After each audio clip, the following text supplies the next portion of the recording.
Welcome to Ethical Financial Planning Practice. In this presentation, I'm going to simply set some preliminary observations and hopefully set some preliminary questions. We're going to use the FASEA Code of Ethics as our starting point. If we go to the code, the first standard tells us that we should follow the code, amongst other things. That's fairly straightforward.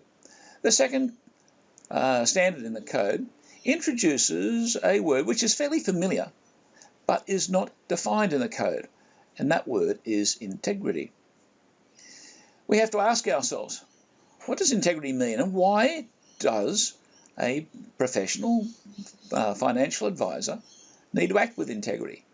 After all, there are penalties in place for misbehaviour, and they can be quite severe. Why do we need something more than simply the threat of a penalty? And why is it that people look for integrity? What exactly does it mean? How can we define it? These are things that we'll have to look into a bit more closely. When we look at the values that underpin the Code of Ethics, we find even more words which are familiar but undefined.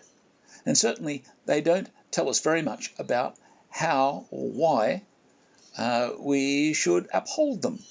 Questions like trustworthy, honour, fairness, honesty, and so on. They're not defined in the code. We've got to ask ourselves, where do they come from? How do we learn about them?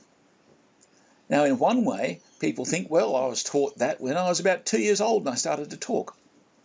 On the other hand, we do have a real problem that people tend to misbehave. How do we resolve the familiarity of ethical behaviour with the unfortunate fact of human nature that many of us do not? This gives us some starting questions. Our starting proposition will be that professions represent a relationship between an occupational group and the community, a special relationship between the community and the occupational group.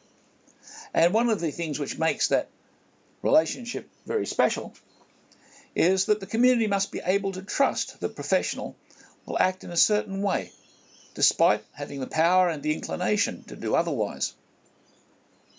This is really the fundamentals of ethical conduct. To answer the question of how all that works and what these words mean and when they can be applied and how much flexibility we have, this is what we'll be applying ourselves for in the following presentations.